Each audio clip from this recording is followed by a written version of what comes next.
Okay, this is Advanced Algebra 2, Section 7.5, and we're going to be looking at properties of logarithms today. And the other thing we're going to find out today is how to evaluate logarithms on our calculator when the base is not 10 or it's not a natural log, so a log base e.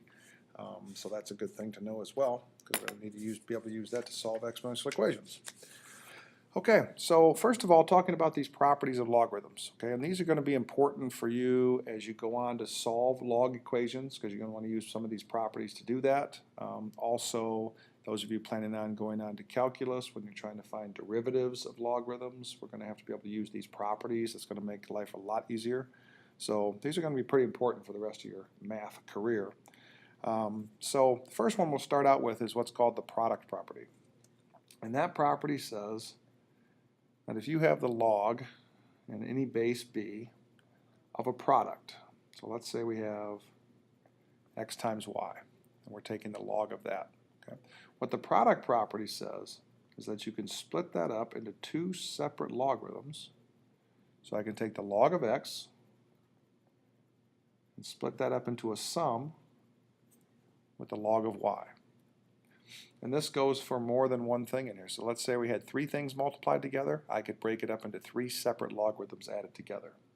Okay? It's kind of like that rule for exponents. When you had exponents and if they were being added, then you multiplied them together. So this also can go back and forth. If we have two logs being added together, that means we can combine it into one logarithm where we multiply the terms that we're taking the log of. Okay?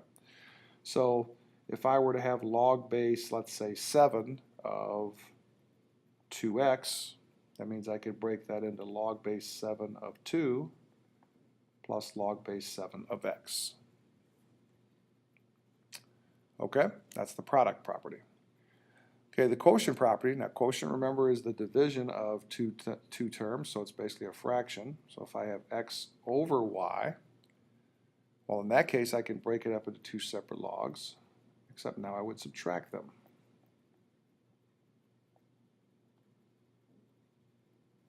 B of y. Now the key thing with this is whichever one on top is on top, okay, that one is a positive logarithm. Anything that's on the bottom is a minus and then logarithm. Okay? So if, for example, I had log base 4 of, oh, I don't know, let's say 3/5, then I could break that up into log base 4 of 3 minus log base 4 of 5. That's the quotient property. Works no matter what your base of your logarithm is. And then the final one is the power property that we're going to talk about today. Where we have log base b of, let's say, x raised to a power. What that property says is that if I have whatever I'm taking the log of, if it's raised to a power, I can multiply the log by that power. So the log base b of x to the n power is the same thing as n times log base b of x. So if I had the natural log of, let's say, x squared, I could rewrite that as 2 natural log x. Now be careful with something like that and make sure when you take the power out that it's only on that term. So for example, if I were to combine these properties, if I were to say I had the natural log of 3x squared, let's say. Now in that case, the squared is only on the x, but what I could do is I could combine properties here. I could use the product property to split this up since it's a product. Then I could apply the power property. So the product property would allow me to split this into the natural log of 3 plus the natural log of x squared, and then the power property would allow me to take the natural log of x squared and rewrite it as 2 natural log of x. So I could separate that into two separate logarithms, but only this one would be multiplied by 2 because only the x was squared. Versus if it was the natural log of the quantity, 3x squared like that, then the 2 would go out in front of both of them. So we have 2 times the natural log of 3 plus 2 times the natural log of x. Okay. And we're going to do some other stuff with that in a little bit. All right? So those are 3 basic properties you need to know. Now one of the things we're going to do is we're going to use those properties and some given logarithms to evaluate other logarithms. So let's say we're told that the log base 3 of 12 is this decimal, log base 3 of 2 is this decimal, And we're going to use that to evaluate other logarithms. Okay? Now, along with these two, another one that you want to always keep in mind is the property we talked about the first day, where you have the log base 3 of, let's say, 1. If you're taking the log of 1, it doesn't matter what your base is, that's always going to be equal to 0. So that's always another one that we can use to try to evaluate other logarithms. Okay? So it says we want to evaluate log base 3 of 6. So what I want to do is, using my properties, I want to try to figure out if I can use 12, 2, or 1, and somehow use a product or a quotient or a power to rewrite 6. Okay? Well, I know 6 is 12 divided by 2. So I could rewrite log base 3 of 6 as log base 3 of 12 divided by 2. I want to use these logarithms to find this one. Now, based on the quotient property, I know that that's log base 3 of 12 minus log base 3 of 2. And then again, I'm given these logarithms, so I know this one is 2.262. I know this one is 0.631. So then I'll subtract those two decimal values and get a value of 1.631 for the value of log base 3 of 6. Based on these two logs, we're going to rewrite that as 12 divided by 2, which means I can then separate that into subtraction, and I separate the values I was given. Okay, so I take, for example, log base 3 of 24. Okay, well, I know 24 is 2 times 12, so I could rewrite 24 as 12 times 2. Since I'm multiplying them, I can break those up into separate logarithms that are added together. So log base 3 of 12 plus log base 3 of 2. And then that means I would take those two given values and add them together. So we have 2.893. And I should technically be putting approximate signs in front of those, since those logs that I was given were approximate. Okay? All right, so those are pretty straightforward. You can look at them and pretty much come up with easy ways to use 12 and 2 to get those. Okay? All right, now we have 9 over 32. Might not be as obvious. Okay? So the first thing I'm going to do is I'm going to break that up, since it's a quotient, is I'm going to break that up into two separate logarithms. So I have log base 3 of 9 minus log base 3 of 32. Okay? Now this one, I should recognize what the value of this is. Okay? This is a log that I should be able to evaluate just by looking at it. Remember, a log with a base 3 and I want it to equal 9 is I got to ask myself, what power do I need to raise 3 to get 9? Well, I know 3 squared is 9, so I know the value of that log is 2. Okay? Minus. Now over here, I don't know what power to raise 3 to get 32. Doesn't work out perfectly. I know 3 cubed is 27. I know 3 to the 4th is 81, so it's somewhere between 3 and 4, but I'm not sure. Now is when I'm going to have to use my logs up here to try to rewrite this somehow as 12 and 2 as a product. Okay? Now 12 doesn't go perfectly into 32, but I know 32 breaks into 2 times 2 times 2 times 2 times 2, which means 32 is 2 to the 5th power. Now since 32 is 2 to the 5th power, and remember my power property up here says that I can take any number to a power, and I can take the power out front of the logarithm. So if 32 is 2 to the 5th, that means I can bring a 5 out front and rewrite this as just log base 3 of 2. And log base 3 of 2, I'm given. That's 0.631. So I can replace that with the 0.631, and then it's 2 minus 5 times that, which comes out to be negative 1.155. And again, that part, it's okay to go ahead and get your calculator to do those decimals. The important part is I want to see how you broke this log down into other logs that you were given that you could use to solve it. Okay? The whole thing is using those properties. All right, this one we have log base 3 of 1 over 12. There's a couple ways you could look at this one. First of all, since it's a quotient, I could just break it up. And remember, we talked about the log of 1, no matter what the base is 0. And then we know log base 3 of 12 was given to us in the beginning of the directions as 2.262. So then the log base 3 of 1/12 would have to be negative 2.262, approximately. Okay? The other way I could look at that is, remember, 1 over 12 is the same thing as 12 to the negative 1 power.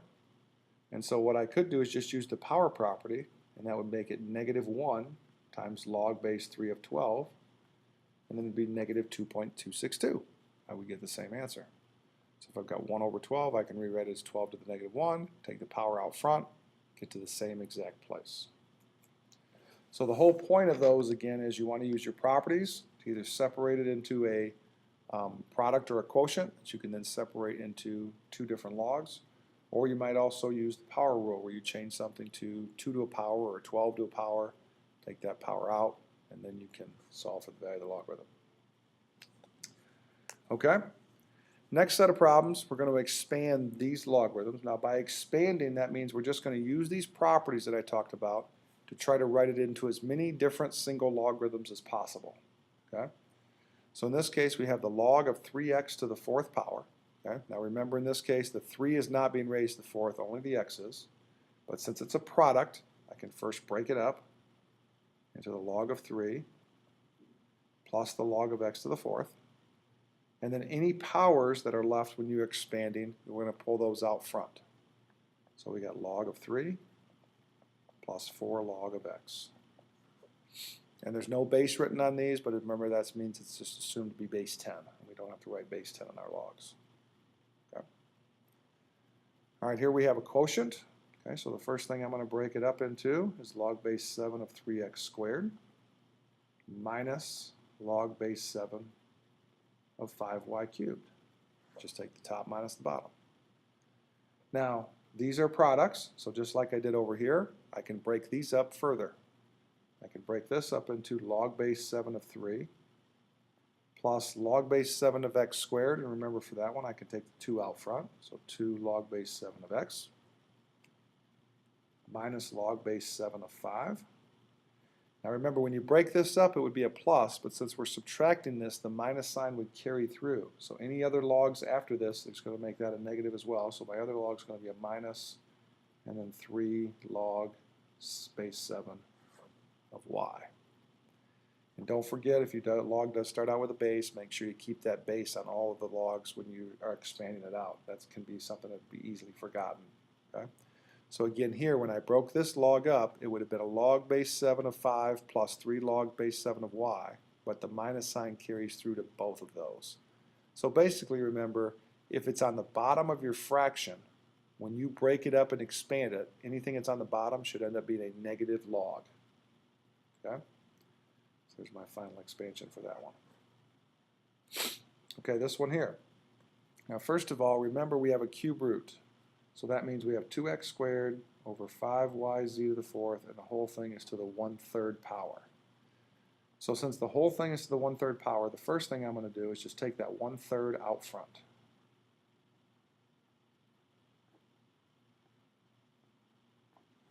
Okay, so the whole thing is to the 1/3, so I can just, the power rule says I can pull that 1/3 out in front.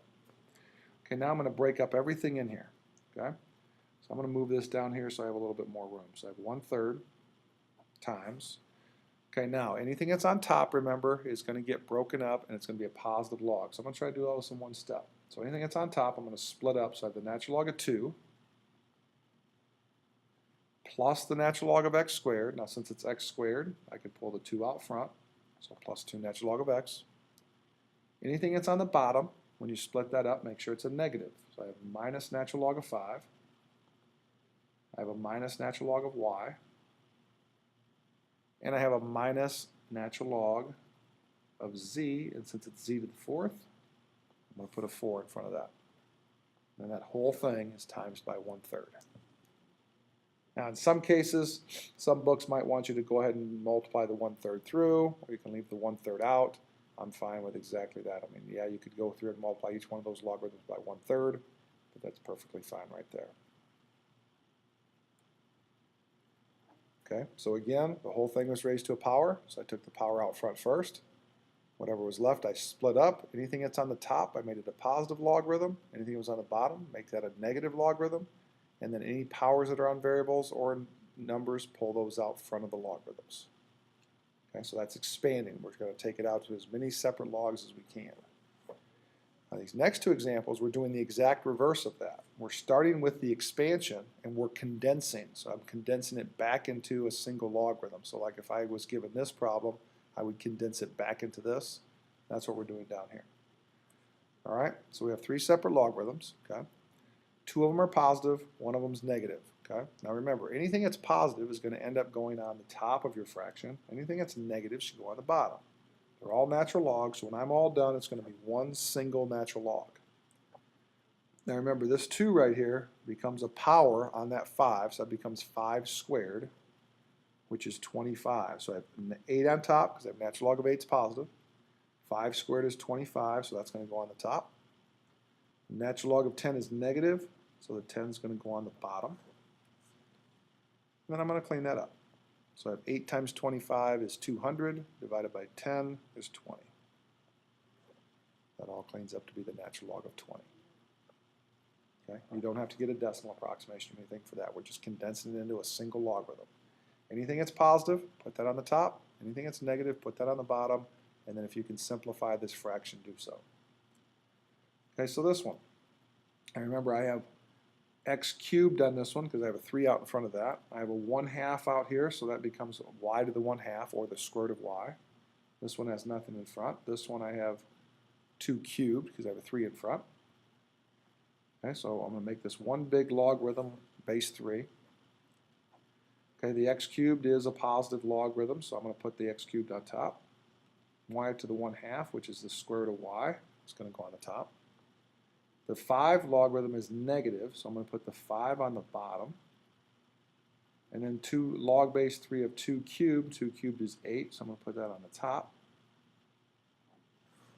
And then with your final answer, we should always clean this up so that that 8 actually is in the front of that. And if 8 over 5 reduced, I would, but that does not reduce. So I'm just going to clean up my final answer and put that 8 in front. X cubed square root of y all over 5. And now it's condensed into a single logarithm. Okay? So part of what you have to do today is separate logs, that's called expanding, or condense it back into a single logarithm using your properties. Okay, the next one, really important, the change of base formula. This is what you're really going to want to remember when you want to try to solve logarithms on your calculator. Okay? So if I have to solve a logarithm on my calculator where I have log base b of a, okay, because remember your calculator only has base 10. When you press your log button, it's only base 10. Okay? All right, so works out very easily. And you can do it actually 2 ways. You can take the natural log of a divided by the natural log of b, or you can do the log of a divided by the log of b. And for that, I mean use base 10. So basically, as long as you keep the base the same, you can take the log, whoops, sorry, my lights went out again. You can take the log of whatever you're taking, you know, this term right here, so the log of a over the log of b, or I can take the natural log of a over the natural log of b. Does not matter, your calculator will give you the same answer, as I'll show you.